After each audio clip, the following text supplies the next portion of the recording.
No, but there's shit in Red Bull that you should not drink often. Yes, Or- a That lot reminds of me it. that I almost OD'd on an energy drink one time. Okay. And with that, hello everyone, welcome to the AWKWARDCast. ANY and Keyframe wonder about random dribble. Oh, why don't you Okay. Apparently Max is not going to move to the main show, even though that was a great transition. You don't have this power. Perfect transition. It I gave it was. to you. But yeah, with Oni. How this show is garbage. Hi, Oni. Hi, I'm glad that you Gracie. could join us Hi, from the Max. Black Void.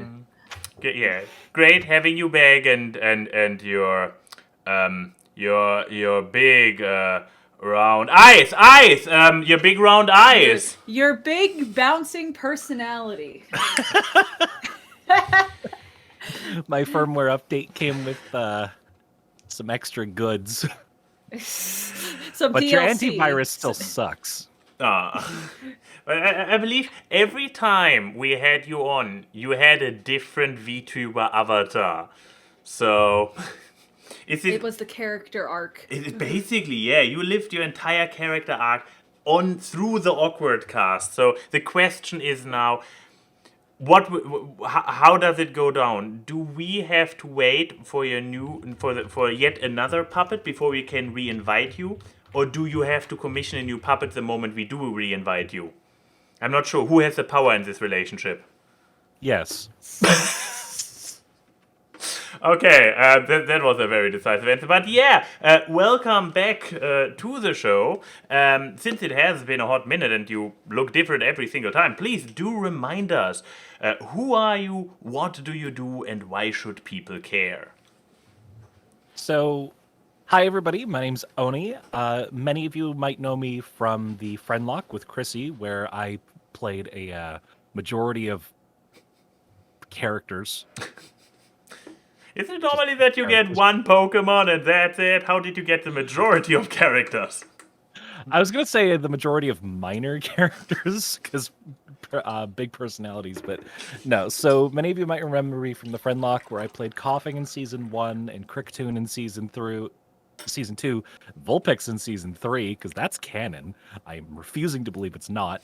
I also produce music professionally under the name Onisun. And last time I was here, I mercilessly made fun of Max, and I'm here to do it again. That sounds about right. Hell yeah. Wait, you were one of those guests? Where are the guests that make fun with me about Chrissy? This was not proper English. Okay, yeah, we are in the right. I'm the target today. I don't have the mental capability to be cheeky. Sprechen Sie die Ingeli? The what? Sprechen Sie die Ingeli? I see. So, Deutschcast. But yeah. Sprechen Sie Deutsch? Angeblich. Leute behaupten, ich tue es, aber verrat's keinem. Ich bin eine Prinzessin. No.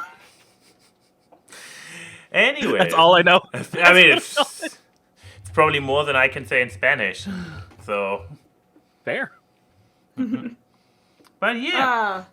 Since it has been a hot minute, what's been going on in the life of the Oni? So over the course of the last month, I recently moved house with roommates, so we got an actual house now. Really nice place. Had to get out of an emergency situation. Over the course of October, I've been streaming on behalf of Gamers Outreach, which is a charity organization I care a lot about, raising money for children's hospitals. Played a bunch of fun stuff. We actually just finished, as you can see in the background there, we played Pokemon XD Gale of Darkness for the first time ever, and it was a super randomizer. All the types were randomized, the stat blocks. We got a copy of Jay as an Ingly buff who's level 100. It was a shit show. Oh no, Jay should not be level 100. That just leads to. Wait, once you level up a Pokemon to 100, they're not able to evolve anymore, right? He refused to evolve, so we just kept him. He's just a really buff baby. He's just a swole child. And the craziest thing is, he was a swole child that carried the team. At level 100, he had 250 attack. Oh my god, that is hefty. Yeah, he was chunky. Chunky boy. But yeah, so besides that, have you been doing anything else? Just living, vibing? Vibin, it is actually related to the piece of media I wanted to bring to the show today. Because with the whole music under Onisun thing, I actually teamed up with Al and we released a fully produced animated music video, which is huge. And that song, along with the one that I wrote with Hannah, recently got played on the radio internationally. Ooh. So, damn. Nice. You broke into traditional media. Now that's the big thing. Yeah, so the song that had the music video and the song I wrote with Hannah were both played on the radio in Sydney and Melbourne, Australia. Nice. But it's like, wait, Australia? Why Australia? Because EDM is huge over there. Huh. That makes sense. And their radio stations have up-and-coming EDM blocks, so they feature like musicians from around the world that are up-and-coming in the scene. We have a friend who's been on the podcast before named Cloud Cuckoo Country, who I think does a radio show. We should ask if he vibes to the EDM. Oh, that's... I can imagine our friend Cloud like just reading a book while that's the question. In the background. Yeah, I mean, he is all high nose about literature, but I have no clue where he stands on music. So it's in the realm of possibilities that he might be into it. But yeah. Virtual demon lady breaks into Twitch demon lady breaks into traditional media and plays radio songs. That's a headline. That's a headline right there. Yeah, next thing you know, I'm gonna be abandoning EDM and I'm gonna make pop music. Christian rock. Oh yeah. Big boobed, where we belong. But replace big tittied VTuber demon making Christian rock music. God is watching now I'm tempted. us from a distance. See, that should be your April Fool's stream next year. Oh, nice. Is just writing a Christian rock song. No, just a virtual concert that is just you making your Christian rock debut, and you just got to get a custom outfit of your character as a nun. Or you do what South Park did, and you take very saucy love songs and just replace the word lover or whatever with Jesus. Faith plus one.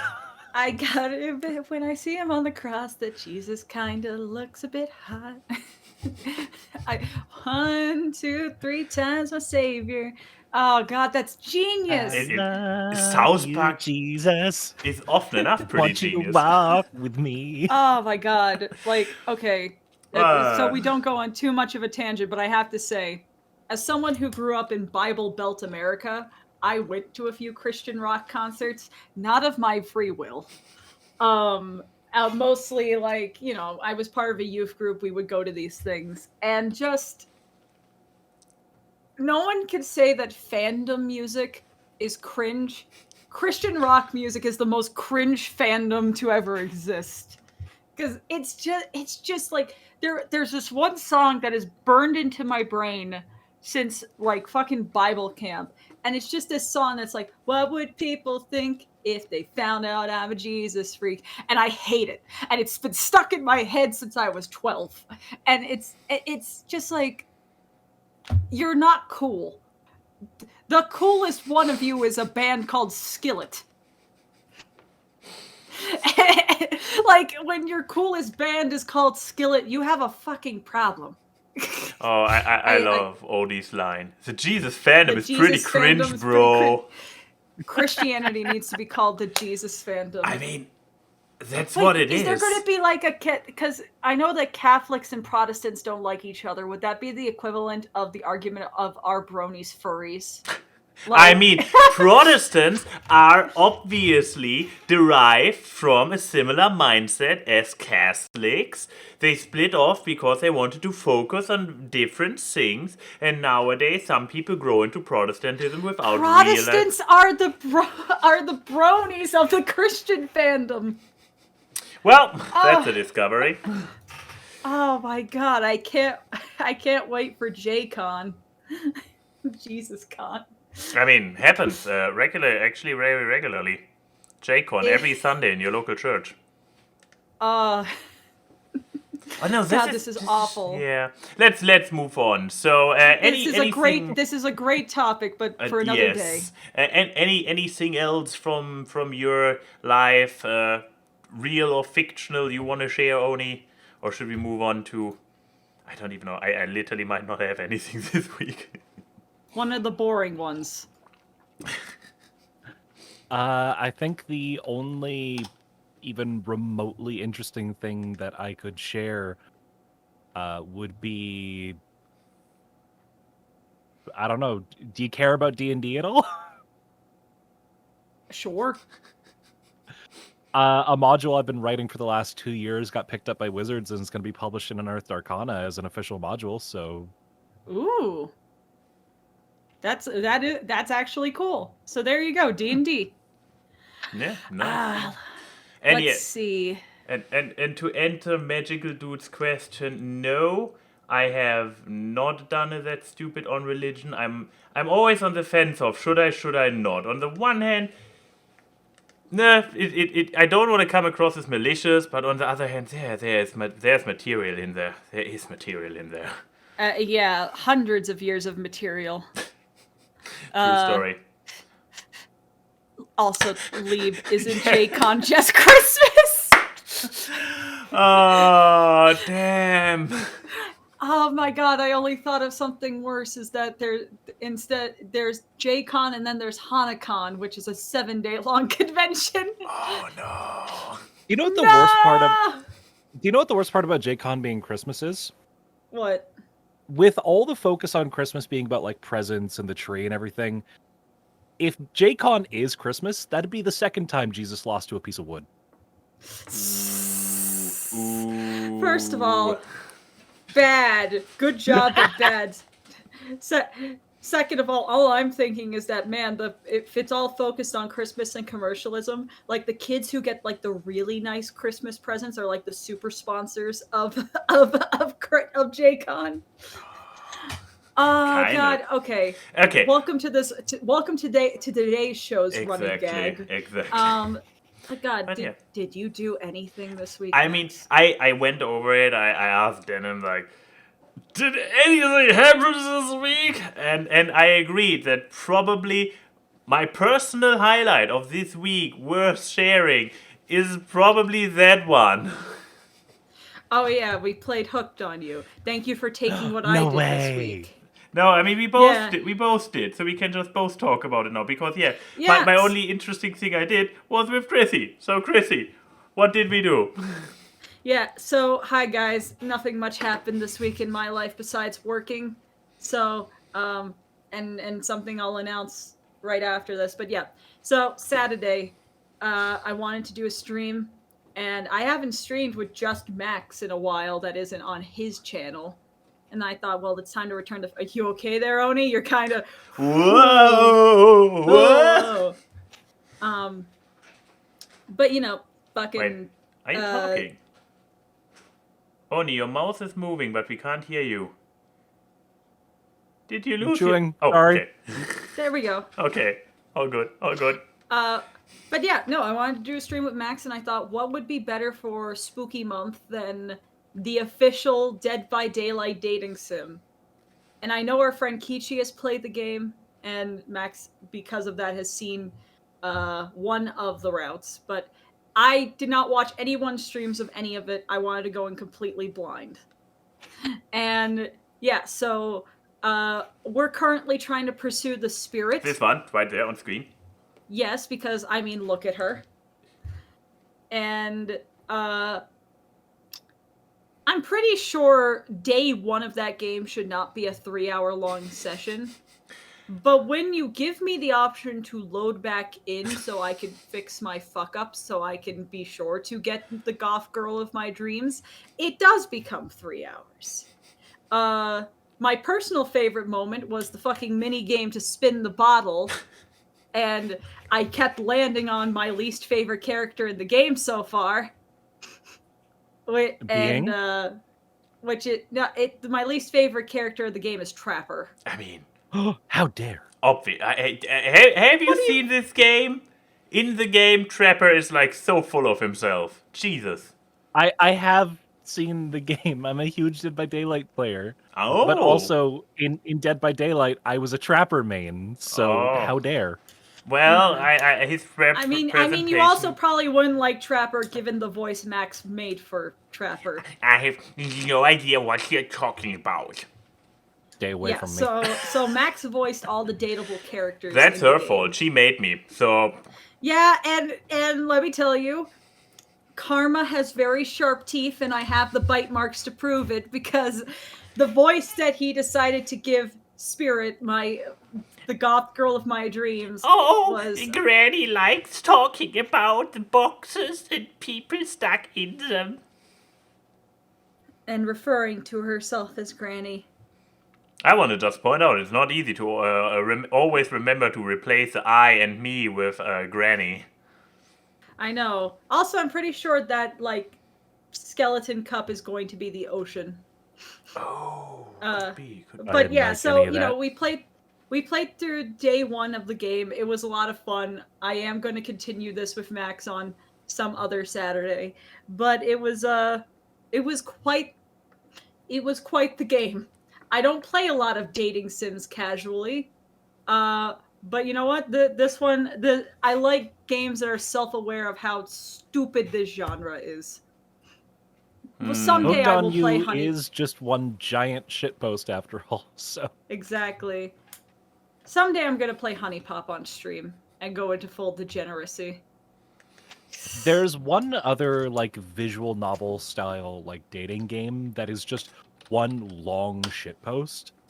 Uh-huh. And I genuinely love the series, is the Monster Prom games. Ah, yeah. me next and Max part coming both out love- soon. Me and Max both love Monster Prom, so yeah. And with Well the third aware. game coming out in 2 days... Yes. But no, besides that, I guess the only other, like, sizable thing this week is, I got officially announced as a community guest for Cider Fest next month. I'm actually on the page.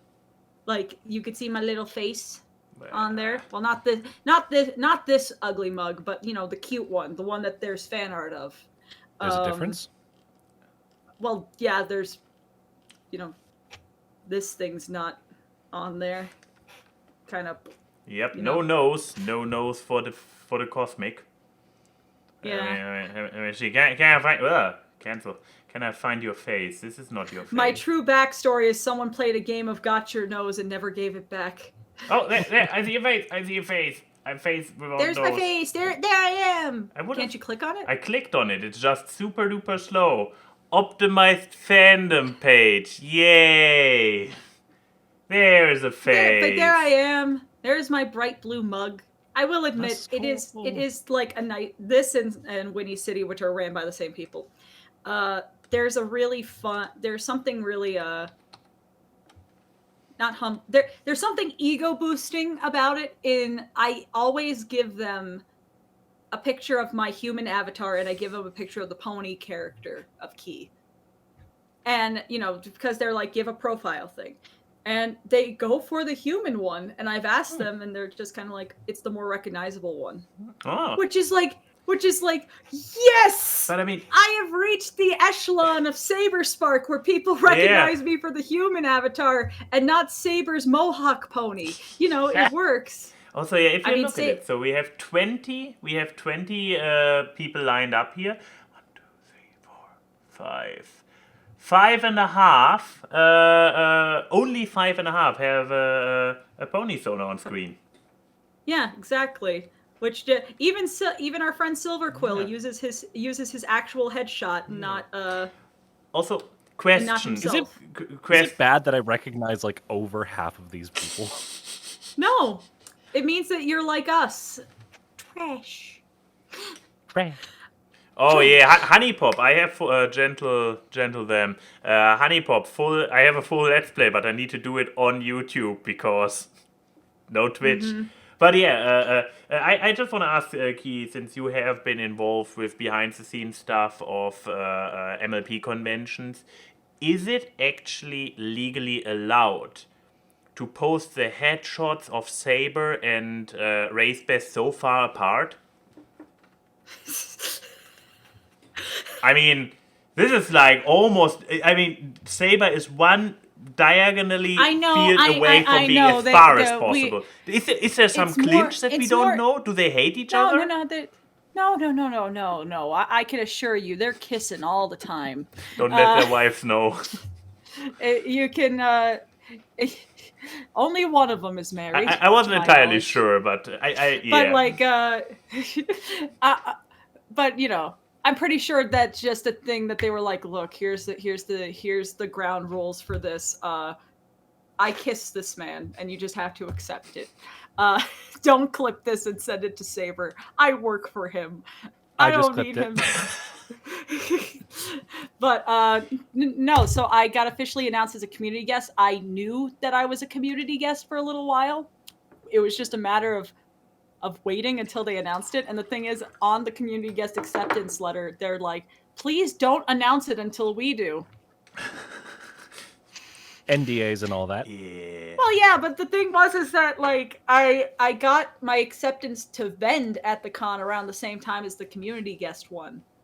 And it's just kind of like, ooh, I can't. I'm so mad that it was like, well, I want to announce these things. And now I'm in the situation. Well, now the situation is, I don't think I can announce the events yet that I am doing for it because all the panel acceptance letters have came out today, but the con schedule isn't up yet. So I don't know where the gray area is there of like, what am I allowed to say? But personally, I don't think this part should be an NDA thing because it's like these events are going to be shown anyways. They got accepted. I can say that I have two events going on out of the 3 I applied for. I could say the one that didn't get in. I guess that's the one. Sadly, the Cracked Memory Game Show couldn't fit into the time, but that's because they got like 110 applications. They couldn't fit everything. But you know what? Who watches this show that's going to be at Cider Fest? Potentially people. One of the one of the events is one that I did a while ago. That's now coming back. So I guess longtime fans of my goings-ons could probably put the dots together of what that is. Now it's time for the poker faces in the audience, or when they start guessing in the chat. Yes, and then the other event is something that is a more exclusive event, and I guess we'll have another awkward cast. Yes, as soon as you are allowed to, exactly. As soon as I'm allowed, because the particular one that's like the big one, the big new one, is something I'm really excited about, and like, because I told Max about this one because Max is allowed to know things, and it great. Now the NDA police is coming after me. Thanks. It is a really cool one though. I think it's a really Chrissy flavored thing, and it's also like, it's one of my favorite things to do, which is an interactive thing. That's the only hint I'll give, but it's I'm excited. I haven't done panels and shit like this since for a long time, and then this year was the year I started doing them again with Winnie City and doing the DA Games panels for MomoCon and all this stuff. And I forgot that I really like being on stage. I forgot that I'm vain. Oh, well. Speaking of vanity, I guess I can do the thing that will transition to media. Into specifically your media. Yeah. Then I guess. Well, because this was a big thing for it me. was. So I would say yes, please do tell us, Key. What is your media today? So the other big thing that happened this week is that I'm on a DA game song.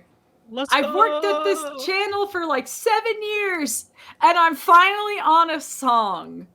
But yes, I am doing the Miss Chalice lines for the new Cuphead song that DA Games released yesterday, which is based off the Delicious Last Course DLC.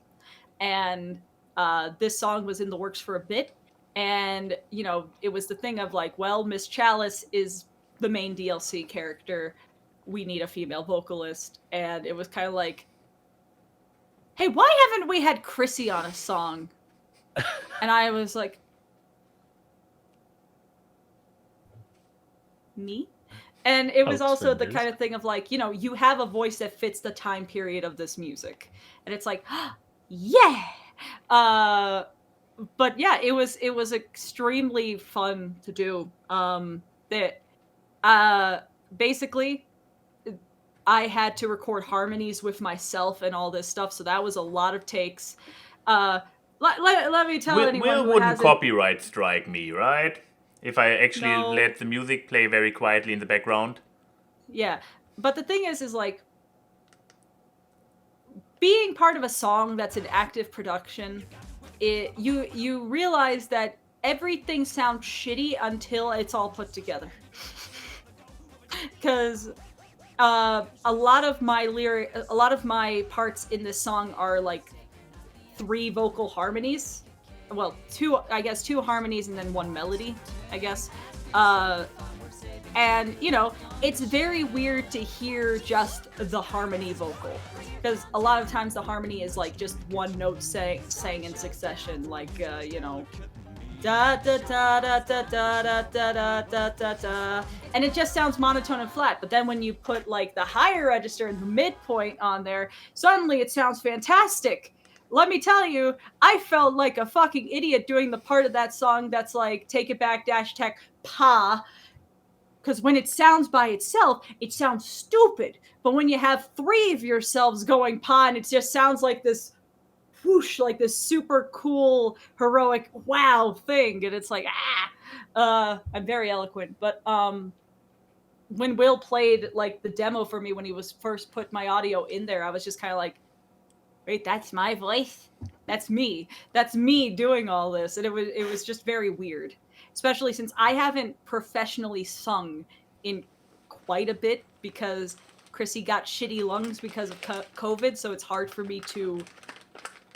I gained an insecurity about singing because I don't have the breath control that I used to have. And I was nervous to do this song, especially since a lot of the song is in a lower register, which does take more breath support than me going higher. And I don't know. There was at just some point when recording it that I was just having fun again. And, because it was kind of like right before that I was at Euroference and I did karaoke and I felt so good about singing. And then I recorded and I felt so good, and I was like, I now remember what it was like to have fun doing these things, because I do genuinely enjoy singing. I am a theater kid. This is part of, your repertoire. And so just the surrealness of knowing that this is like a fully produced thing being listened by people, and then later this year, early next year, we're gonna have a full animated video with it, and my vocals will be in it, is just like, holy shit. What the... It's a very surreal thing. Who would like it and who would not? Great lead-in. They got to hear a little bit of it earlier when I had the music playing, audible. Yeah, this song is like, it's a DA game song. It's a poppy DA game song, not one of the metal DA game songs. But like, it's very upbeat. It changes speeds a lot. Personally, this is now one of my favorite DA game songs, not just because I'm in it, but also it's She my said vibe. modestly. It's very bouncy. I really like the energy of it. I feel like if you want to be energized, you should listen to the song. It helps that you can tell there's a lot of both you and Will. Not just vocally, like a lot of your energies are both in this, and it really lends itself to the song very well. Yeah. And I mean, it's a But, 4-minute song. Nobody has an excuse not to listen to it. Let's put it like this. Oh, and that's the radio cut. The extended version's longer. We cut out a whole bridge, which will come out, when the big video comes out. But yeah, one of the funny things is that there is spoken lines in this, like, being like, I haven't tussled like this in a while, that kind of stuff. And Will sent me a demo, so I had a vocal guide. I didn't. Apparently, my Chalice voice and his Chalice voice are very similar, because we were listening to him mixing the song, and he had my vocals in there, and I just heard the speaking lines, and I was like, Will, did you not put my speaking lines in there yet? And he's like, no, that is you. So either I could do a really good Will impression that I never knew I could, or me and Will just have very similar vibes. Huh. But it was just so much fun. And a lot of people in the comments have been really nice, saying that they want to hear me in another song again, and it's like, that's so great. It's also really great that on the poll on my Twitter asking what do people want my cover song returned to be, a lot of people have picked the Rise of the TMNT theme. Thanks, guys. That's gonna be cool. How do I return to singing? Shouting Teenage Mutant Ninja Turtles for 3 minutes. Sounds about right. But yeah, go listen to Coupe de Grace. It's or Cup de Grace. That's the whole pun. I think it's good, and I think you'll be very impressed. Especially since so many comments were just like, I didn't know Chrissy could sing. Neither could I. Well, apparently they didn't check out your channel, given that you have quite a few videos in your backlog where you sing. Yes, and I sing well. Exactly. So it's just, yeah, Chrissy so there has you a go. Very good singing voice. I'll stab you in the knee. But yeah, that's my media. Excellent. So do we want to continue on the music video media train? Because I think Oni has a very similar train of thought. I do, if you guys are okay with me sharing. Please Go ahead. There we go. Let me pop this bad boy in. Or up, or whatever. There we go. So this one was a passion project. It's been a dream of mine since I was a kid to have an animated music video. Like I always I grew up on things like Eiffel 65 and Prozac and Daft Punk, right? Nice. Where Prozac, it was a baby, lot of, yeah. let's go. I grew up on the animated musician era, and I was like, one of these days, when I grow up, I want to do that. And over the course of the last year or two, getting to write music professionally, the album that I work under approached me and they were like, hey, you're doing a music video. And I was like, hey, what? So they wanted to get me in contact with a lot of like animators and production stuff. And I was like, no. So I reached out to Al, who a lot of you would recognize as the animator for the Pokemon Friendlock stuff. And I was like, hey, we're writing a music video. I have some Al stuff right here. So, oh, God. Ow. Yeah, Al, the wonderful, talented artist behind the Pokemon Friendlock. So I reached out to Al and I was like, hey, we're writing a music video. And we spent, it would have been like 5 or 6 months storyboarding and writing and perfecting this. He did all the visuals, and obviously I wrote the music. No, obviously I animated this and Al wrote the music. Oh, right. But there was kind of a negative connotation to this, where there was actually a challenge behind this video. The label had given me a deadline saying, since we're putting a lot of resources into this, because they did pay a lot of the licensing fees and like the distribution fees and because this is actually international. Like this video, given a lot of the connotation, I'll go into this in a sec. This can get played in China, which is huge, but I'll explain in a sec. So this has international distribution. It's copyright free. It's on the Twitch playlist. There's a lot. So I that guess went I into can this. play the music audible. Yeah, all of my music is Twitch DMCA free, and with all the licensing that went into it, and then I personally paid Al for the visuals, and we crafted this whole narrative about the two girls, Oni and Sunny. You know, Oni Sun, and the whole story is they're the color and the system that live in your phone. So Sunny is the colors on your screen, and Oni is, you get it. Yeah. And it was this fun little narrative and this story of like them coming together, and a lot of the comments are super supportive. A lot of people have dubbed this gay people music, which I love. I mean, because the girls. But who doesn't that's like actually some good lesbians in the morning? Am I right? Cheers. So that one point is actually specifically why being able to say this is able to be shown in China is a huge thing. It's because this does have obviously gay women in it, which is kind of a taboo thing in a lot of places. So, But how did you sneak it in there? A lot of money. Well, Distribution fees. The label I work under paid a lot of distribution fees, and they said that because I am still technically an independent artist, the amount of money they poured into it, they said get 10,000 views or you're fired.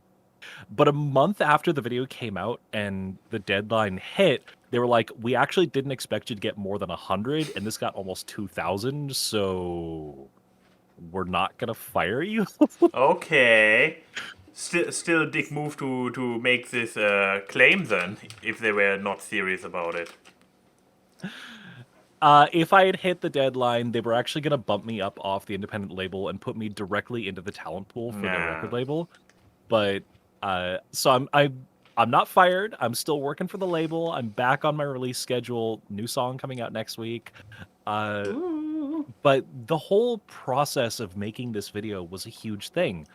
Working with Al, creating the story and the narrative, because the videos coming out from now on, I'm actually going to be releasing more music videos over the course of the next year or two, hopefully. And it's actually going to be a whole like narrative story about the girls. And it's just a dream come true, getting to make these and share them with people. And the reception to the song itself was so positive. Nice. I mean, it's a nice vibe. I edited the promo video for it. You did. I did. You did. But yeah, it is a very good song though, and Al did a fantastic job with the music video.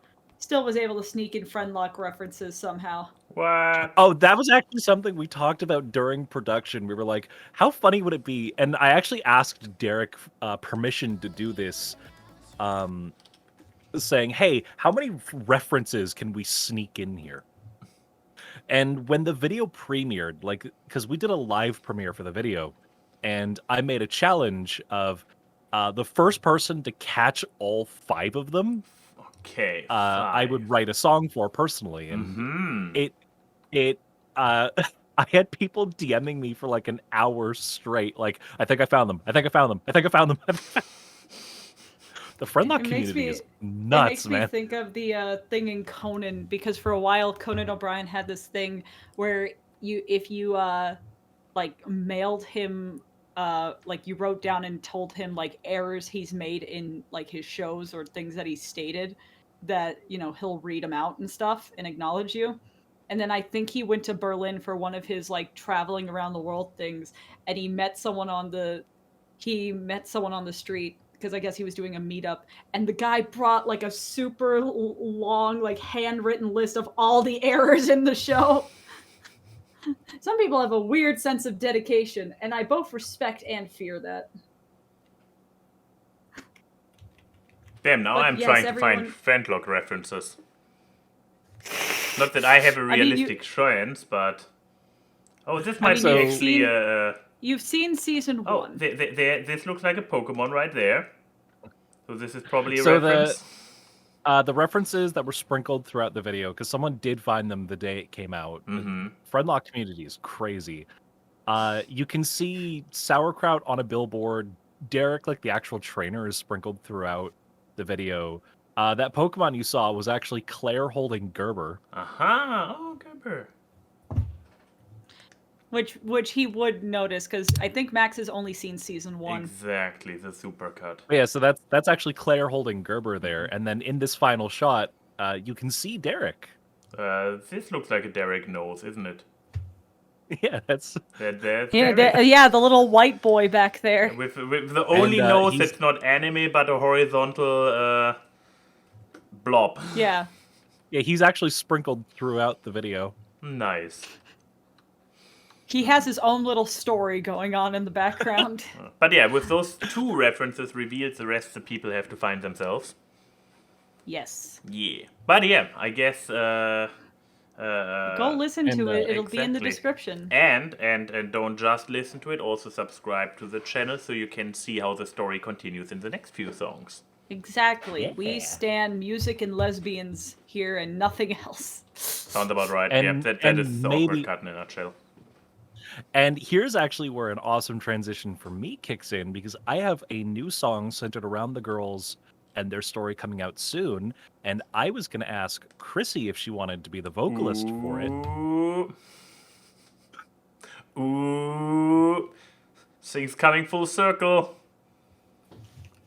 So I- that would make 2 people from the Friendlock I've worked with. 3, actually. I'm going to be working with Joe soon. I appreciate it and I accept your offer, obviously. The only thing that came to my mind, though, because my whole problem with accepting compliments and acknowledgement of good work is all I could think of is the scene from the live-action Scooby-Doo movie where Scrappy's just like, I'm coming for Scooby-Doo, and he's just like, don't you mean Melvin Doo? It's like, I wish there was just another Chrissy around here just to be like, don't you mean that one? Sad, like, where's the evil car or whatever that I could point to it? But yeah, there you go. But so Max, what is your media? Yeah, after those 2, I'm like, you are both talking about dream projects coming to complete highs, and I am going to talk about another comic book where I read another comic book adaptation where I went back and checked out the comics. So yeah, Umbrella Academy. Well, they're there, dear. Soon you'll be able Umbrella to actually Academy. have one of your videos be a media. So Yeah, but yeah. So after going back, I believe it was made in Abyss, which is a proper adaptation, like the anime and manga are actually telling the same story. To then the boys, where I had things to say about. Go to the last awkward cut to find out. And here, to hear that rant. yeah, exactly. And I believe those were the only 2 that I did so far, right? Or did I? So talk far, about- those are the okay. only 2. So then, and I talked about I'm not a serial killer, and everybody was like, "Hey, there's a movie about it." And I'm like, I haven't seen the movie yet. I need to. But yeah, to talk about Umbrella Academy, it falls into a similar category as the boys' comics, as in it takes names and characters and plot points from the source material, takes them like a barkeeper, mixes them through, pours in some other fruity ingredients, and is then like, boom! Here is totally an adaptation of what you think when you are familiar in the original product. So the Umbrella Academy, the comic book, is a weird thing. It's I mean, as you can see, it's extremely stylized. So if somebody, since I call the boys comic ugly as hell, if somebody calls this art style ugly as well, I would like. It's highly stylized. This is down. There's a test meta. Yeah. It has a charm to it because it's trying to look like its own thing. Yeah, this is like if somebody says, "Hey, I find this ugly," I will be like, I can't argue with you there. It's not beautiful. That's like your opinion, man. Exactly.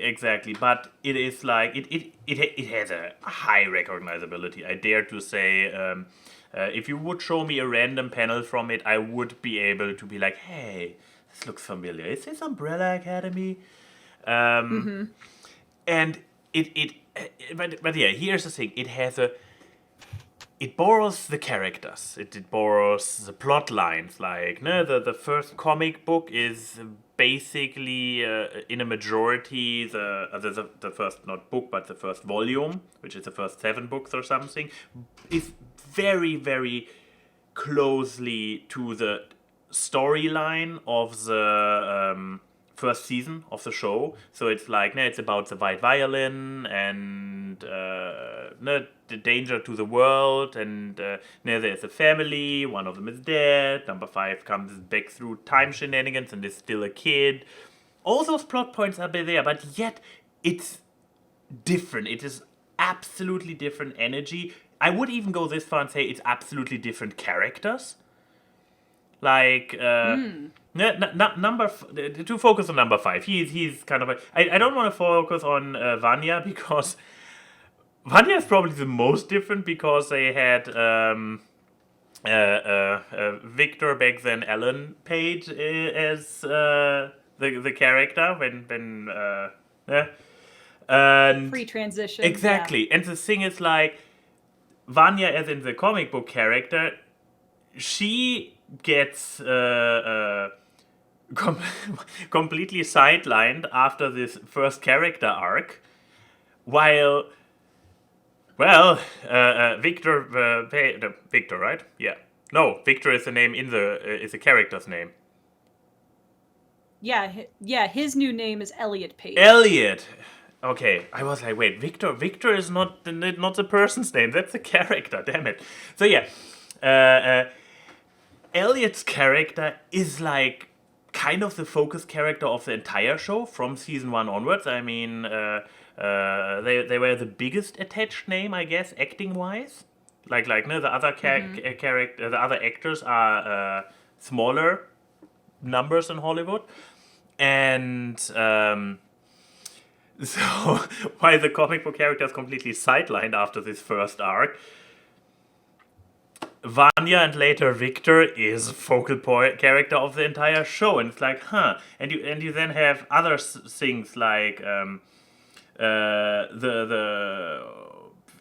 not even this hardly. I don't want to go into spoiler territory, but it's so completely okay. Let's name it spoiler free. Let's not name drop it. So there's a place in the comics. It's just a prison. It's a prison that Hargreaves designed, an interstellar prison in a pocket dimension. Mm-hmm.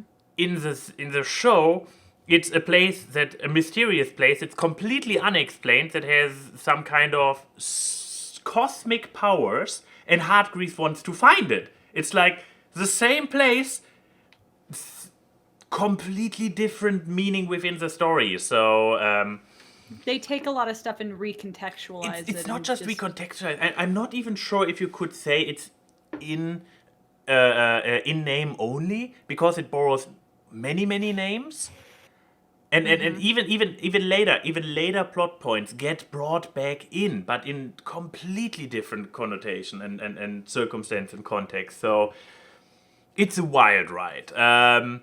But yeah, so I had this one here for comparing them. I mean, the different energy between the two media comes out very nicely here. Both have a wacky nature to them, but very different kinds of wacky. While the comics are like very comic book wacky, like I guess tongue-in-cheek, but it's weird. It's somewhere between being a little bit of a parody, but also being straight to a certain genuine about the stuff that does happen. I couldn't tell what the genre is supposed to be, while but it feels a lot more superhero-y, if you get what I mean. While the show is a lot more about family, about characters, not about super deeds, but really a lot more about this family theme. So, to come back to the comic, it's a wild ride. It's like there are only 4 or 3 volumes out. Funny enough, the final volume or the next volume that is not even out yet, is about the 3rd season of the show. So there's some wild shenanigans in the writer's room going on where they made the show about content in the comics that has not been released yet. Oh, putting it like this, it sounds a little bit like a Game of Thrones, but I don't think... Or Walking Dead. Or Walking Dead. Oh no, I see a giant box of Halloween stuff has snuck up in the room and there's a ferret on top of it somehow. Anyways, I guess I can give a quick glance of it. Whoop, there's a box with a ferret on top of it. Oh, it's Rocket. Yep. I'm not even sure if he made it on there by himself or... With assistance. Exactly. Either way, what am I even supposed to say? It's a very curious. Quality wise, like take it away as from adaptation, being the predecessor to an adaptation as its own thing. What would you say its quality is? It's very hard to judge it on its own term because I am so familiar with the show, and the show goes a lot more into a cohesive, linear storytelling and not just big explodey, super extreme stuff. So not just the art style, but I would also say the story of the comic is a little bit more edgy. While highly stylized, you could say that the art style is a little bit chicken scratch at times. So if this is not your thing, you might not enjoy it. It's a wild ride. I'm not sure if I can recommend it. Let me see if I can just find a page of it. Just as an example, how this was something you should have prepped. I wasn't aware that I go into like. Well, I mean, you talked about the art style when you talked about the boys' comics. It's true. And yeah, but there I had actual like criticism about the art style. I didn't plan ahead to make this this big of a point. I'm trying to find one of the more wild, all over the place pages, because some images I find just now are relatively tame. I mean, here we have I guess a nice example of. It's messiness, like when the camera is zoomed out too much, the faces are literally just turning into lines. It's all about stylization. It makes a statement. It makes statements. It makes statements every now and then. It's also a little bit bloody and gory at times, so that's probably a disclaimer, a red flag I should put out there. But yeah, overall, if you can get your hands on it, it's an interesting read, and it's not offensively long like a certain other comic. So yeah, and it shifts from one crazy out there acid trip of a scenario to the next one. So it doesn't have this sameness of it, like, oh, here's the reveal. It's the same like last time. So yeah, but it's very different from the show. That's the thing. Like, since the show is now the big thing that everybody talks about. I mean, Google Umbrella Academy. If you don't add the word comic, you will not figure out that there's a comic that it is based on. If you can get your hands on it, it's an interesting experience. Check it out, I guess. If anything so far where it's like, oh yeah, that sounds something worth checking out. I don't know. But yeah, that was my media. Wow. It's been a while since we've had a media go actually well into time where we have a good amount of time for the Q&A. Yeah, it's might disgusting. Might be related to nothing going on in our life this week. This helps. Fair. But yes, also new fan art of the week. Look at that. It's me. Both so by Clown Boy. I really just love these. These are so cute. I love. Oh yeah, we how should they point drew, it out. Yeah. I really love how they drew the eyes in this one with the purple circle, that look like little beans. I have to say, points off. You had the perfect opportunity to do the Among Us looking eyes that everyone likes to make memes about recently. But besides that, top points. I really love it. So thank you for that. I appreciate the fan art. And now it is time for the questions, the Q&A. Yes, indeed. Also, before people ask, we like the Owl House premiere. Oh, yeah. I know it literally just came out 24 hours ago. I wasn't going to make it my media to spoil it, but next week Probably. it's going to be my media. Fair. Because you'll have time. Yes. And we're not getting a new episode for 3 months. Watch it. It's good shit. If you have liked the Owl House to this point, you will like this one too. That's what Exactly. can be said. Yeah. Yeah. And while you can at certain points feel the fact that they had to cram a lot of wanted story into, well, those 3 TV specials? 3, or is it 4? Yeah, going to 3. be 4. 3. If you can tell this at points, overall, great watch. Let's leave it at that without going into details. Now, moving on. Do we have questions on the Twitter, Max? Do we now? Of course we do. The first one from Voltrex. I, as a question asker, wish to ask how goes the arting. Also, I do wish you all a merry Hollows month. Jesus, this should not have been so hard to read. How is the arting? How is the arting? Doing pretty good. I mean, I've been drawing during this entire podcast because it helps with my anxiety. Okay. I mean, I literally have all my stuff set up for paintings back here too, so that's what's going on in this little land. That lamp helps with that, and also because the light bulb blew out in my normal lamp, and I haven't gone out and gotten a new lamp. Whoopsie. And also, I've been, doodling these things. If you've seen them on Twitter, arting's been good. What about you, Max? You've slowly been returning to very slowly. Yes. So for people who have paid attention to my Hexa challenge, or what's it called? The thing with the you have 3 characters and then you have the fusion, Hexa challenge. fusion or whatever the name is.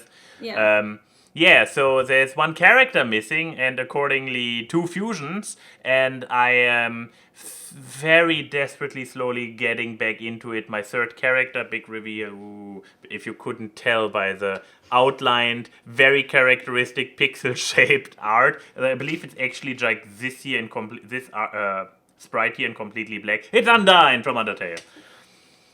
But I forgot what I should have learned when I did Art of Sebastian from Stardew Valley. Pixel art, translating pixel art over into actual art requires skill and experience.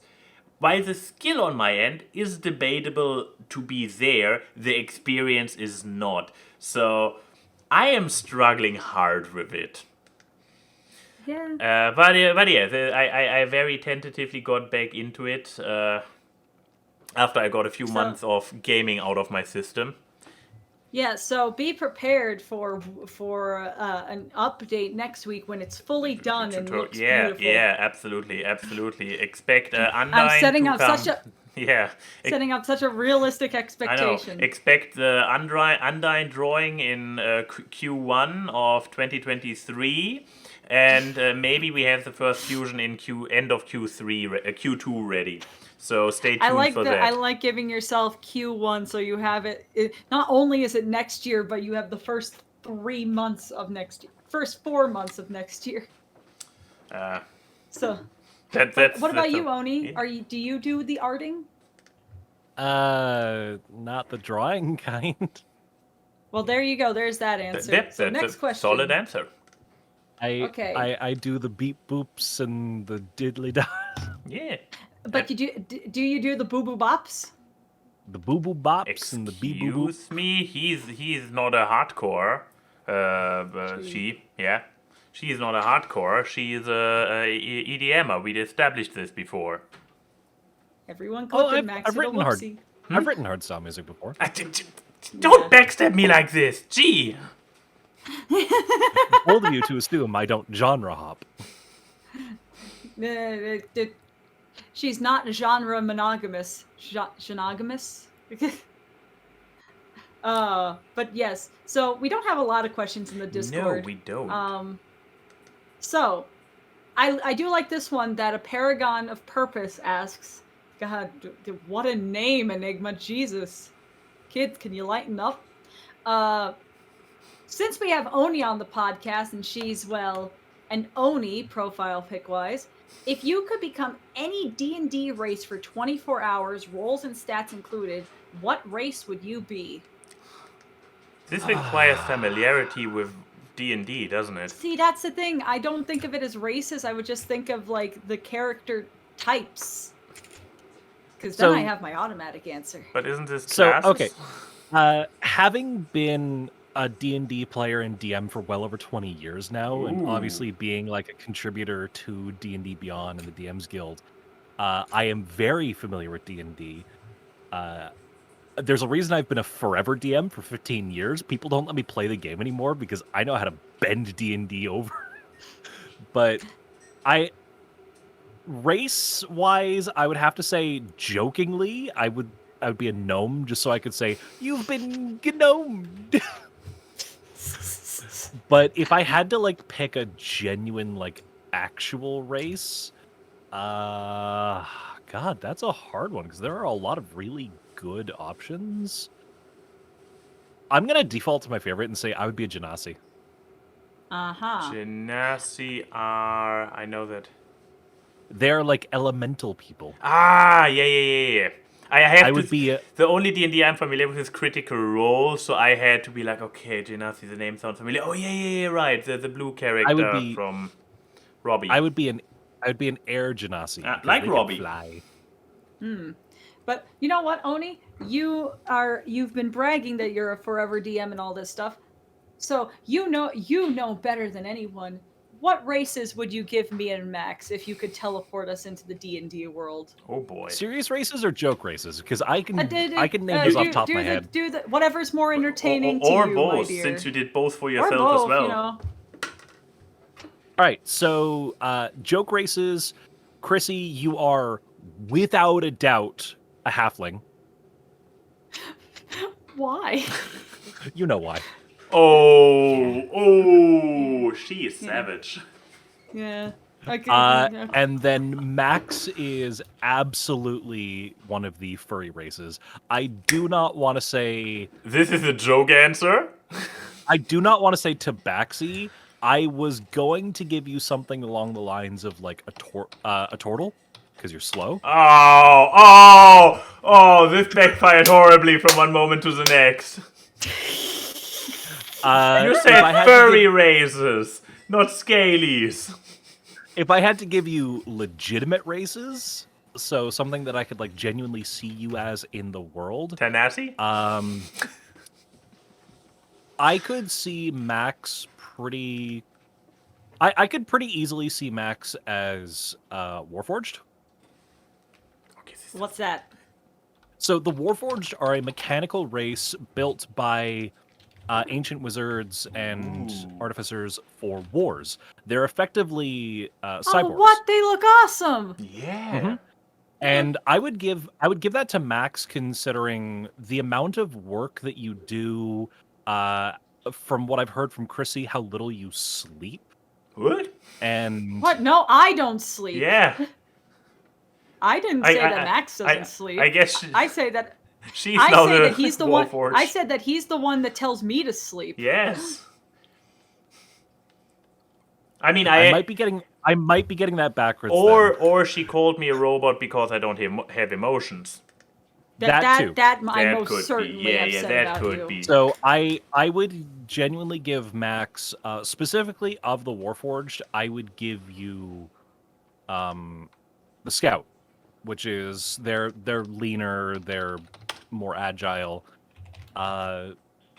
For Chrissy, I could 100% see you as either a Genasi or... What? Because, so I could see Chrissy as either a Genasi or Aarakocra. How do you spell that second one? I'll help you spell the second one in a sec, but for Genasi specifically, I would say because Oh, I somehow spelt it right. Huh. I'm a bird. Oh, those So- guys who repeat stuff. Right? Yeah, so for Genasi, I would say because the Genasi races are based on the elements, they're very free-flowing. Outside of the Earth's Genasi, because, Earth. They're very liquid, they're able to adapt very easily, and that's something that I see a lot in Chrissy's, the ability to adapt, the ability to, like, constantly find a way to make herself more comfortable in certain situations. Like that's something that I can see a lot. As for AWKWARDCast, Ka.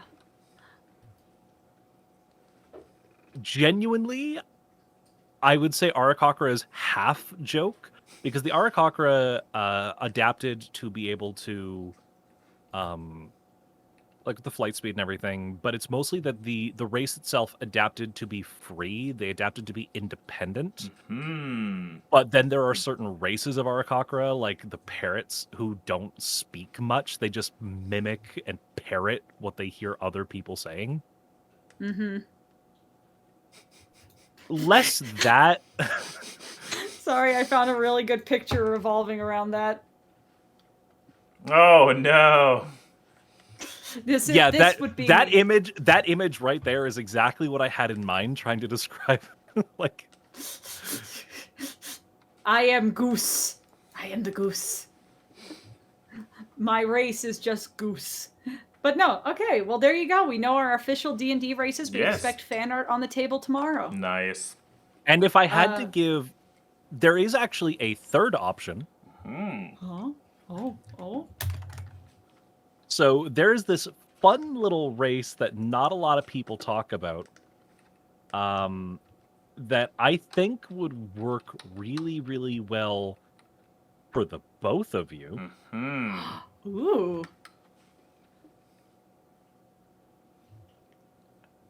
And so The suspense is How do I- Yeah. Are you So trying to it's- kill us, girl? there's a race called the Devati, where they're twin Devati. souls. Devati are twin souls. They are two separate entities that share a soul, a brain. Like they are effectively two halves of the same coin, in that players have to play both characters as though they were one, right?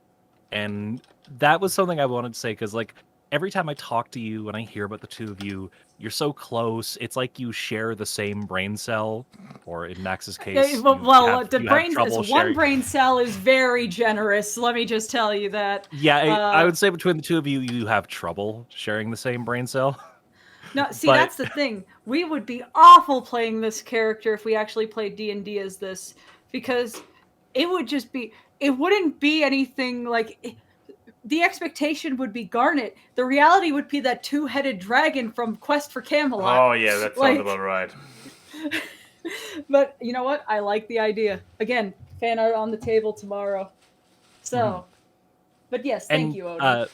That's actually something I was trying to say to Odinoko in chat. Kinku are actually a subspecies that evolved from AWKWARDCast.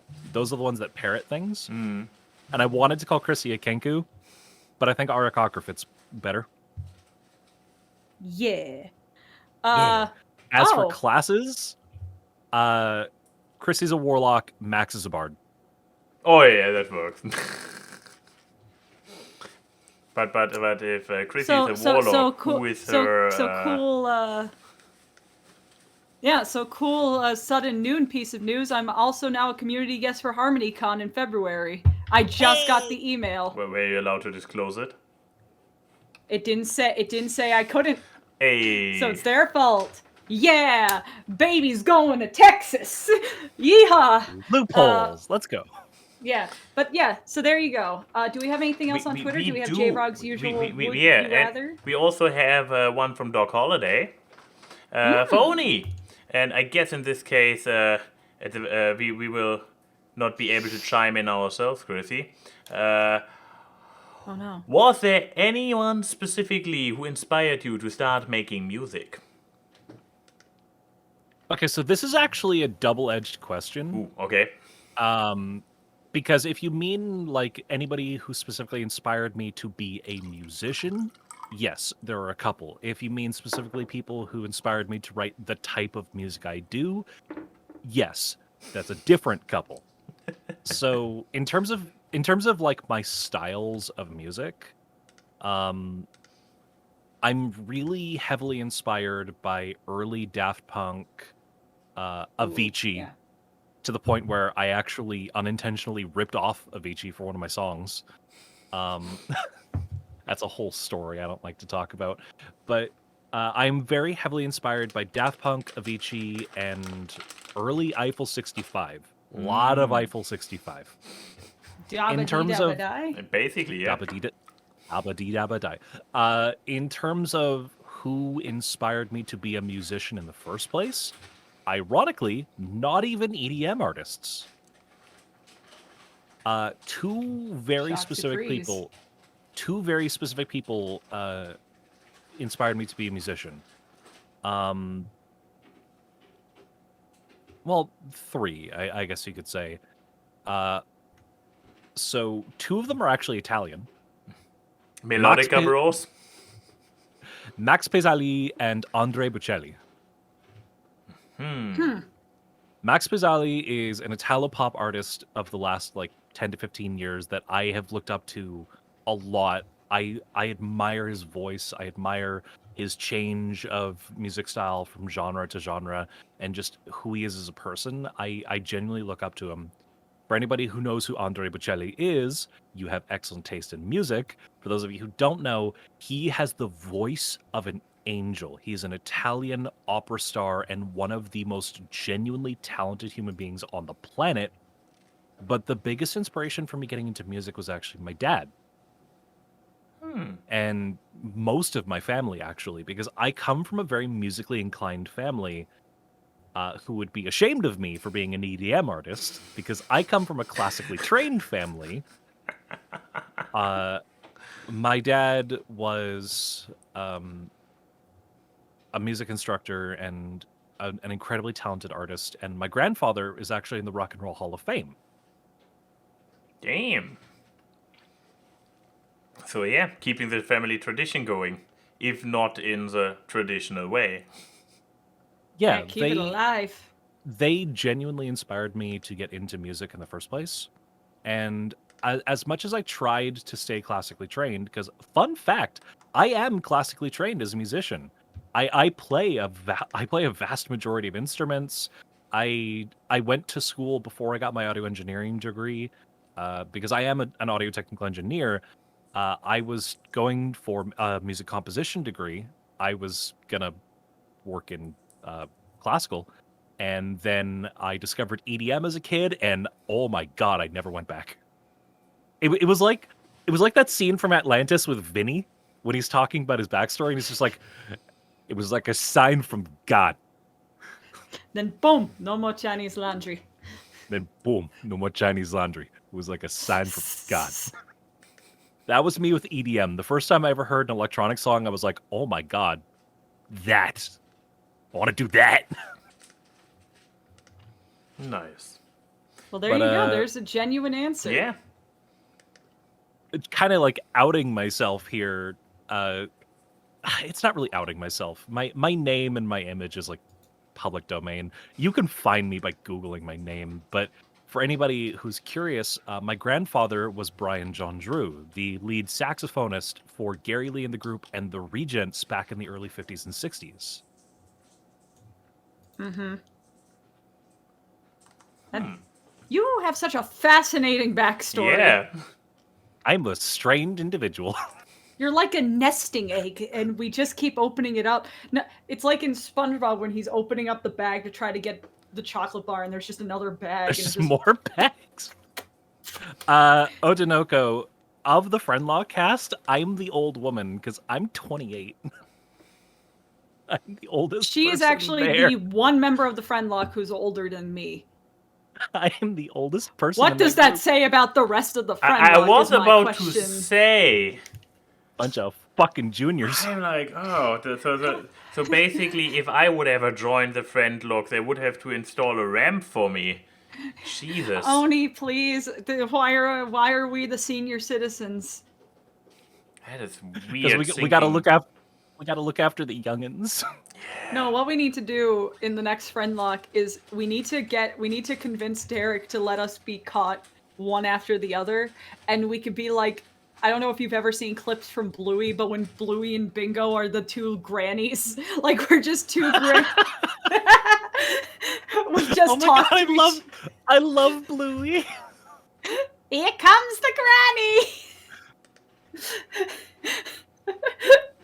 Yeah, I mean, you're right, Denim. It is a bunch of kids. I mean, our youngest member is, I think, Hannah. I think Hannah's like just turned 20 when season 2 was going on. Babies! They're all fucking babies! Fucking babbies. Yeah, But- and then Joe would be like, Chrissy, you're only like maybe half a year older than me. Look, half a year brings a lot of things, and spiritually, I am a lot older because they constantly say that I sound like a grandma. If I try to say Gen Z lingo, I sound hilariously out of my depth. Jokes Speaking on of friend lock, jokes on the audience. Aunt, whatever was it? Auntie Sandslash. Auntie Sandslash was key, not acting. Coach Cosmo was. Yeah, I mean, but yeah. Yeah. in terms of getting caught in the Oni- friend lock, there's actually something very, very funny about that I just have like my fingers crossed for. Did you know for all 3 seasons, because I am counting the April Fool's joke here, for the first 2 seasons where we actually appear, and then for season 3, I was always caught second last. Huh. Except for Yeah. the April Fools where I was caught in the final 5. Oh, that's so bad. So I'm just kind of hoping I don't appear near the end of the fucking series this time. I mean, my goal in season 3 is to not die. That's a big ask. However, there was a recent interaction I had with a fan that they were like, "Man, I can't wait to get attached to can't wait to get attached to characters and then suddenly die." And I replied to him being like, "I assure you, you will get attached to me, and I will make sure my character dies just for you." And they were like, "Wait, hold up, what?" Nice. Because yeah, I have not survived either of my 2 things, and according to fans, both of them were very heartbreaking. Oh yeah, they were. Because with the first season, people got really attached to Auntie, and then you just went down to a random Gardevoir in the fucking Victory Road. And then season two, you volunteering to go scouting, which, dead ass, I hope scouting is a recurring joke. I hope. I mean, yeah, but someone needs to make it a comedic bit at that point, and then die to like the first hit from a character, because like mine was just sad because in the second season I was extremely ill throughout like the second half of that season, like of streams. Okay, but, yeah. so don't tell Derek here, right? Okay, we won't. Guys watching, shush! Don't tell Derek. A leak recently came out because people have been trying to figure out the Pokemon decks for Scarlet and Violet and all the new games, and because I know Derek has been super excited to try Scarlet and Violet, we're all talking about it, and apparently someone might have found that Illumise is coming back. Yes, Colin can come back. So I'm really hoping that when we're all like doing raids together and like Derek's just out in the world playing the game, if he decides to pick up a copy of the game, I'm really hoping he just finds one and loses his shit. I apologize. There's a lot of car honking outside my window, and I don't know what's going on. I don't hear it, so might not be that's coming good. through the micro. I hear it. There's a naked person outside. Anyways, next question. Yes. So, from Hoot Hoot Motherfuckers, great name. Excuse I guess to keep me. it to the thing of fantasy. Ah, Ask okay. Awkward. What's a fantasy food drink you'd love to try? So Fantasy food. dive deep into your feast of fiction brains, and what would be something that you would want to consume? Pan-galactic thunder gurgler, or whatever the English name is. What is that? Wait, what? Pan-galactic gargle blaster. Sorry.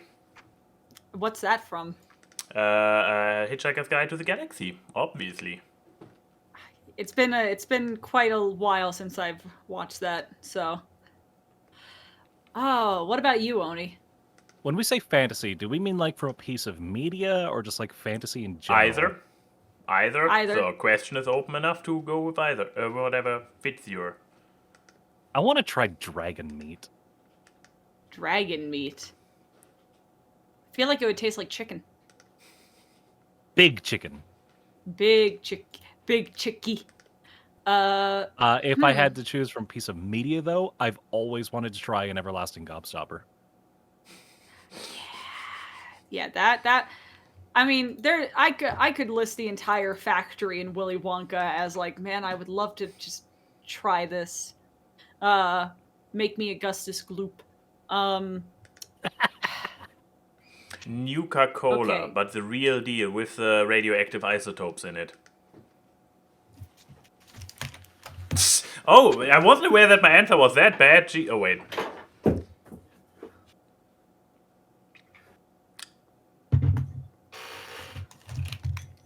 I would hope that you don't have an actual radioactive product in your home. Nuka-Cola No, but- Quantum! No, but this glows in the dark. Well, so does the gin tonic in Blacklight, so... Yeah, but no, it was just fitting. 'Cause Yeah. this would be something I would want to drink. Like the real one. Okay. Call me basic, I guess. I really would love to try, like, the mana potions and stuff in Legend of Zelda. Oh, yeah. What does 'Cause- it even taste like? Exactly, because if it can restore your health and magic, it either tastes like the best stuff in the world or the worst health drink.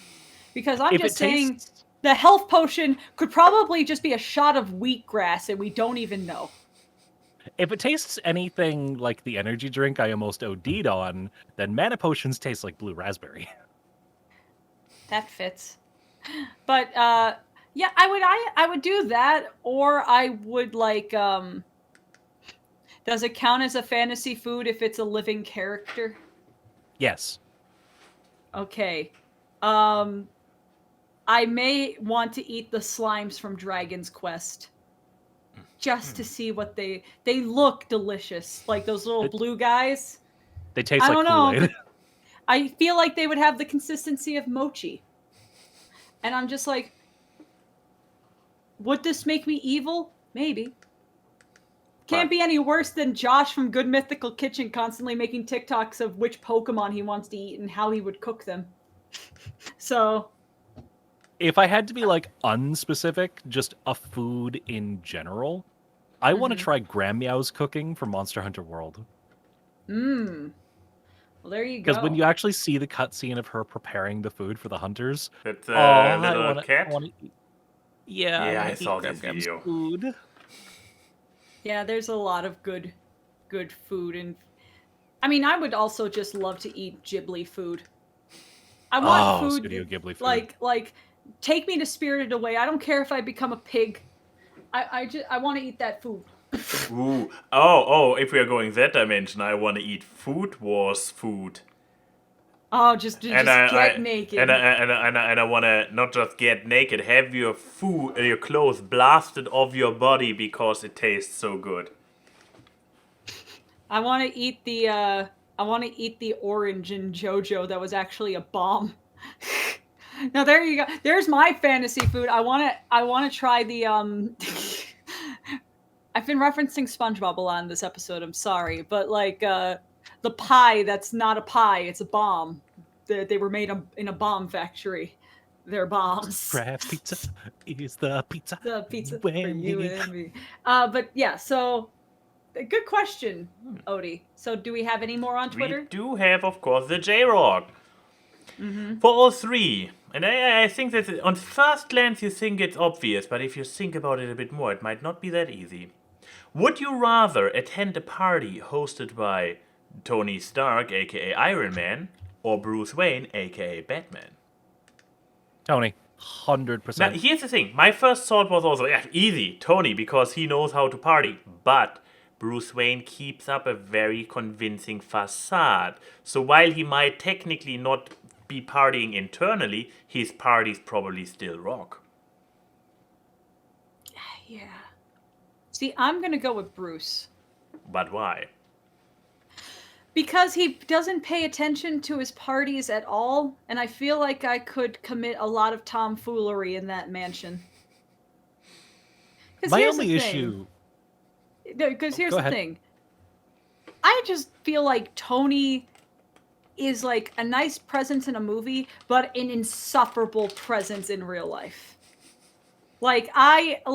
Yeah, he's not a bad guy anymore, making bombs for terrorists or whatever, but he's like, he's still a pretentious ass.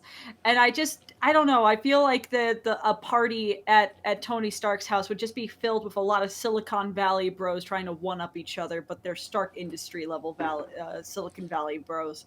However, in the giant Gothic mansion of Bruce Wayne's house, I feel like I can just, sneak away and go play the piano. Maybe I find the Batcave.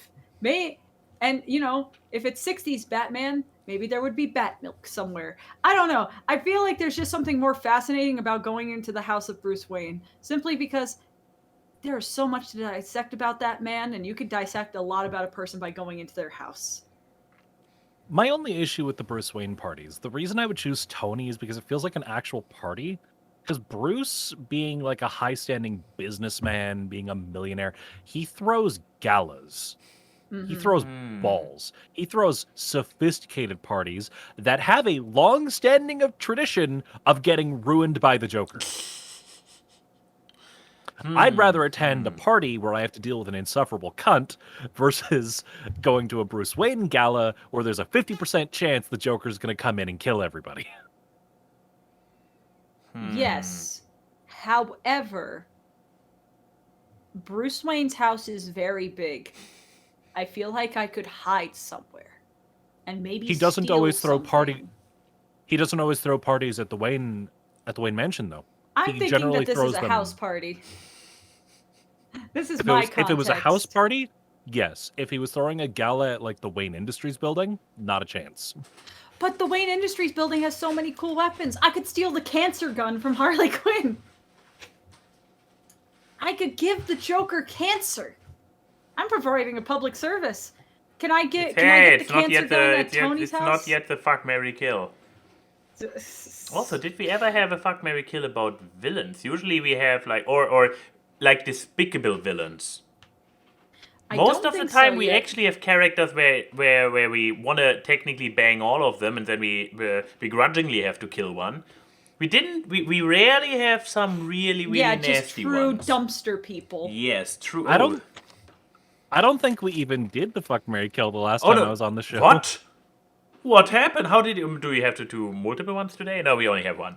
Don't. Enigma God, okay. But yeah, so I picked Bruce, you picked Tony. What did you pick? What do I pick? Now, you both made good points, because secretly this was just me waiting for you to make your arguments and then being convinced by one of you. Here's the thing. The gala argument is a little bit of a deal breaker when it comes to Bruce. Yeah, I mean, I like to dress like legit. There's this meme going around again. Why don't guys dress like this all the time? I'm like, that's my streaming outfit. So I dress like this when not right now, but my gaming and ties outfit kind of close to it. But yeah, I was like, getting like a nice vest on and looking all sneak and whatnot. I like this, but if it's too stiff, then won't be a problem. But there have been a lot of different iterations of Bruce Wayne. And some of them are a little bit more young and a little bit more hip. So if it would be a hip party, but in a fucking gothic mansion like Wayne Manor, I would definitely go with Batman. Otherwise, if we are talking about, lang super stiff business gala, then I'm like, yeah, you know what? Tony Stark is probably the one where there is more fun. More insufferable assholes, but then again, a business gala with Wayne Enterprise as executives is potentially also full of insufferable assholes. Oh well. They're all insufferable. They're rich. Exactly, they're all rich people. I mean, at least you could run into Thor and challenge him to an arm wrestling. That would not go wrong. I mean, maybe if I can do that, and then Tony writes me a very fat check so I don't sue him for me getting injured at his house. This will not just be an injury. This will not just be an injury. Anyways, this will be like, okay, I now have an iron arm. Potentially going out of it with some new abilities or Cybertronics. Now we have points for Iron Man. Anyways, this was my last Twitter question. So back to Discord. I have one more Discord question and then the FMK. So, again from Hoot motherfuckers. Favorite nickname for a pet? So I get this expands to all pets you have owned, because I'm pretty sure that like all of us have had like a pet has their name, but you call them other things. I mean, so Oni, what's your favorite nickname to give to your pets? I know you have a cat. My cat is actually my favorite nickname I've ever given any of my pets. Because my cat is named Lily, which is short for Liliana. So, well, that's just very cute. I used to call my dogs dumbass. It was around the time where I started cursing more, but I couldn't curse in front of my family because I was the good Christian girl, even though they cursed like sailors, because hypocrisy is a great thing. But both my dogs, Josie and Ringo, were dumb as nails. So, and dogs don't understand what you're calling them. You could be like, who's a little dumbass? You're a little dumbass. And their tails would be fucking wagging. And that's what I would do. I would just call Josie and Ringo just, who's my little dumbasses? You're my little dumbasses. You're my little dumbasses. And I would give them butt pats, like patting them on the butt. And they would just be like, this is the best time ever. I mean, besides that, I think I would always just say ring ring to get Ringo to come over, and then you would just hear her nails just,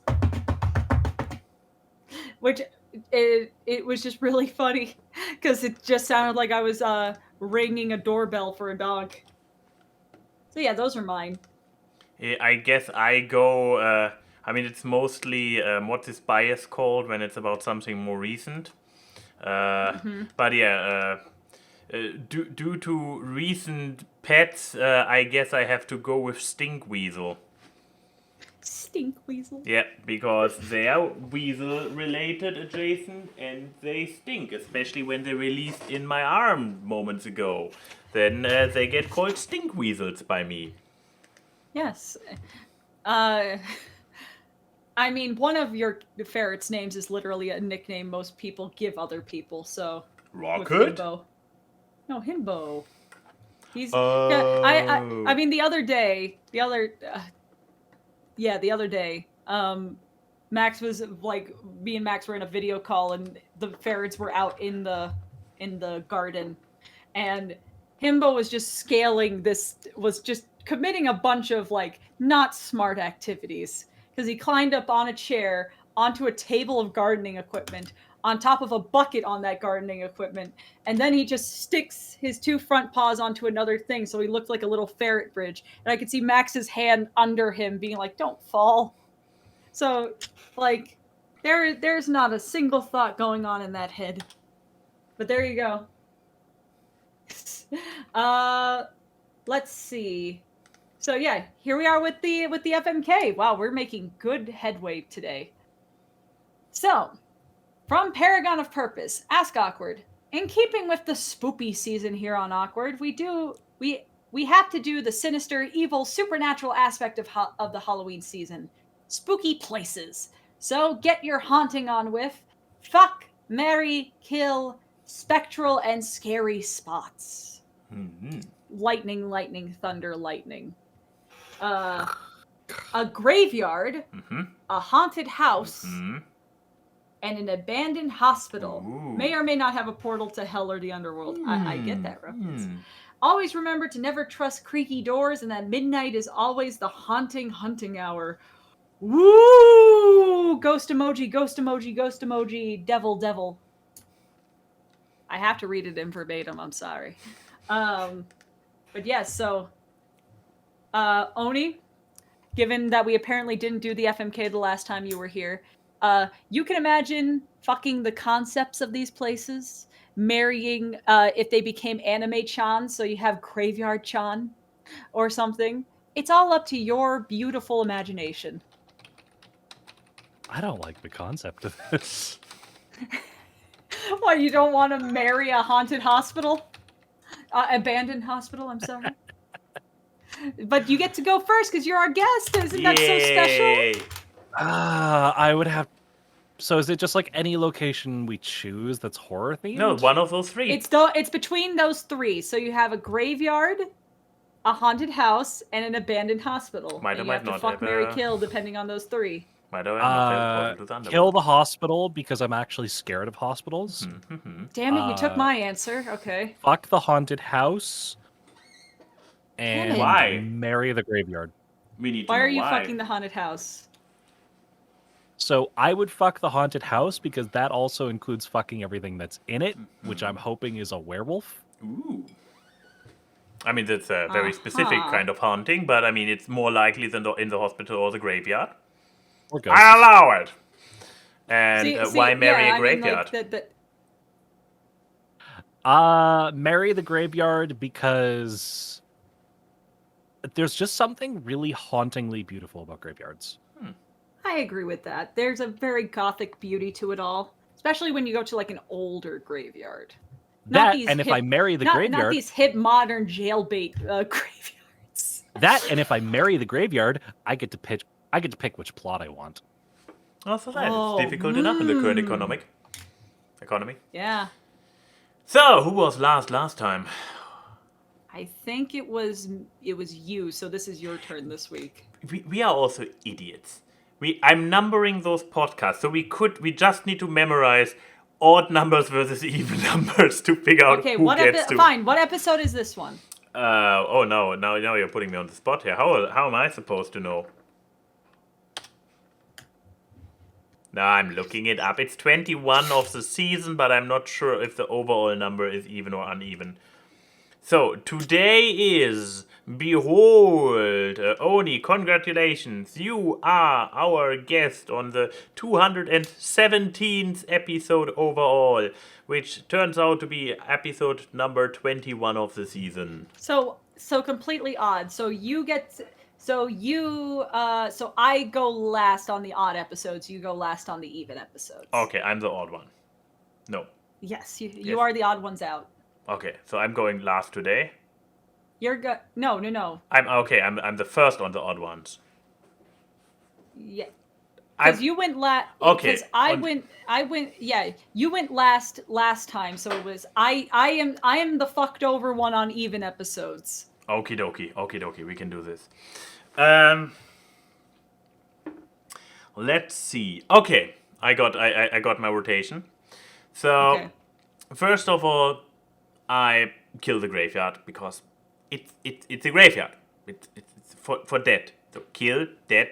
It makes sense. It makes sense. Believe me on this. So I'm killing the graveyard. Okay. Easy answer yeah, out of so the way. you killed Oni's spouse. So okay, already great start. It's what has to be done. Then I'm gonna fuck the hospital because here's the thing. Abandoned hospital is like it's amazing, like kind of factor. Like for anybody who has played the new map on Phasmophobia, Abandoned Hospital is like the chills. It's amazing energy. I was like, was it an abandoned hospital? I was in some abandoned place, but if you go into those formerly stale areas that now are decaying, it's like, it's an absolute chills. But so this is I don't like a hospital. which is fair. Are you crying? Oh my god! Oh, no. VTuber has tears. That's amazing. But yeah. So but here's the thing. I'm agreeing to a certain degree with you gals. So a hospital is an entire abandoned hospital. That's not necessarily something you want to keep around for permanent. So it's like it's one very memorable, exciting, freaking fuck. So this is why, like, Just I like wanna- an actual hospital, you don't want to be there overnight. You just want to be in and out. Yeah, something no, even if it's an abandoned one, like one night, but not a place to stay. However, I can imagine behind the camera, Oni is just shaking her head like. we would see it because her movements get transferred over to the avatar, right? Yeah, I but would would you suppose. really focus on the shaking of my head when, before the stream even when it started, you were making comments about my physics? Oh, Yeah, you mean other shaking things? She will breast boobily at this. Shake, shake, shake. Oh, Jesus. She's quaking in her tits. I mean boots. But okay, but now you are getting betrothed to the haunted Exactly, house. but as I was pointing out, ne, it's not a place for where you permanently want to be locked to or connected, tied to. However, a nice big haunted mansion. I mean, like, kind of self-explanatory. Just This is a gold digger answer. no, not necessarily. I'm not there for You're the living gold. in it. You get a free giant mansion with marriage. Good news. You're getting a free, nice abandoned Yeah. hospital. But to be fair, is Max wanting to marry the mansion because it's a big house, or because he'd always have roommates? No, more like it's like I'm thinking about graveyard Chan, abandoned hospital Chan, and haunted mansion Chan. So I am taking the concepts, the energy, the vibes of the location, and turning them into a fuck or a kill or a marriage. But what if Okay. Haunted Mansion Chan is flat but has huge thighs? Bottom head. Jokes you on saying that you. she's- Joke are on you you. saying I that like she's a flat. Are you saying that she's a brick house? Brick shit house. But no, there's Is that- a proper haunted mansion has some filigree stuff going on, so there is some elegance to the figure. Unlike a hospital. Hospital is usually a block. Gold Yeah. digger answer. But okay, so now I gotta. So how does this rotation out? I'm marrying the hospital. I'm fucking. Oh. Oh. Yeah, you got the zombies. Oh, okay. So Stick it in gets a completely new meaning. yeah, so I'm killing the haunted house. That's how this works. What? Why? Because it's probably a safety violation. Like, look, the house is haunted for a reason. It's probably just an unsafe house. I'm protecting people because you know that there's going to be some dumb teenagers either in a van or just really horny that go into this house to either solve a mystery or fuck. Right here. And they're going to get killed by something, whether it be the axe murderer that lives in the basement, or just like a floorboard that will crumble and they go down to the basement and crack their neck. Or some horny demon looking for werewolves to bang. Yeah, I am saving people from psychological, emotional, and physical damage. With that, I am also fucking a craving.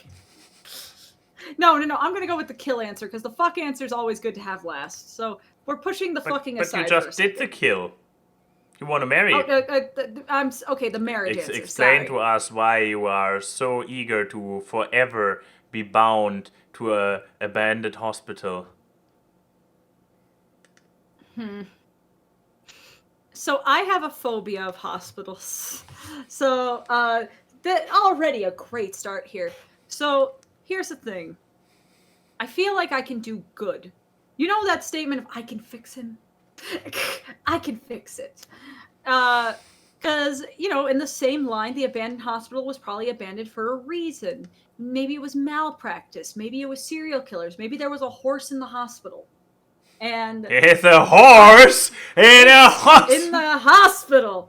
But I feel like I can revive it to its former glory. Do something better with it, because the dynamic that would come with a union like that is that you don't want people to just stay completely the same in their, you don't want people to become complacent. You want to help each other be better people. And in that case, it's a better hospital. And also because, I guess I get free drugs because, it's an abandoned hospital, so there's probably some good shit somewhere in there. Played enough Fallout drugs. to confirm, yeah. You find all the good drugs in the hospitals. And now, okay, I have to ask a question.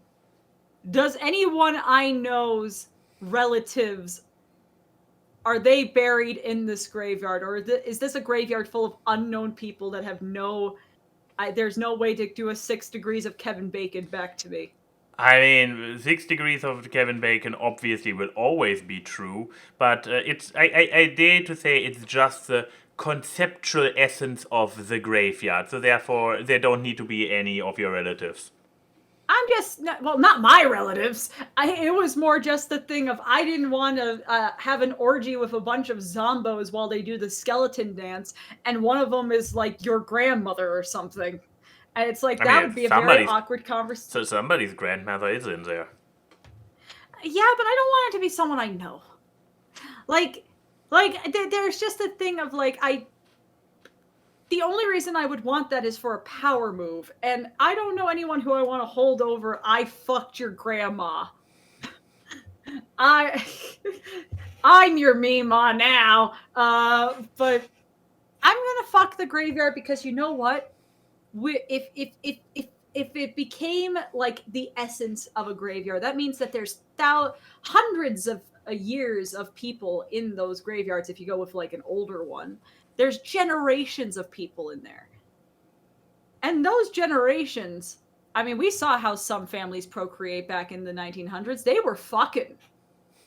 There were people who had families of 12 in the Dust Bowl. They were fucking. They had nothing to do but be poor and fuck. So their experience is probably in those soils and in those graves. And if that just becomes an essence, boy howdy, you're going to have a good time. But, just like the skeleton dance animation, when the sun comes up, everything crumbles back into bones. So, it's a true one-night stand. Is Key a dead fuck? What? I don't like that term. But yeah, so I that's the reason I would fuck it. Besides being like, hey, I fucked your grandma, and I fucked your great grandma. Depending on where they were. If it's a family burial plot, ooh, that's great. That's going to be a great reunion. As far as power moves go, this one is probably on the awkward end of things. A and Y and Key say hi to the people in the chat. The memes are seen on this live stream as they talk about random grabs. Time for awkward guests. It's the awkward. Random guests and funny gags on the awkward guests. It's the awkward. Artwork and analysis which you do not want to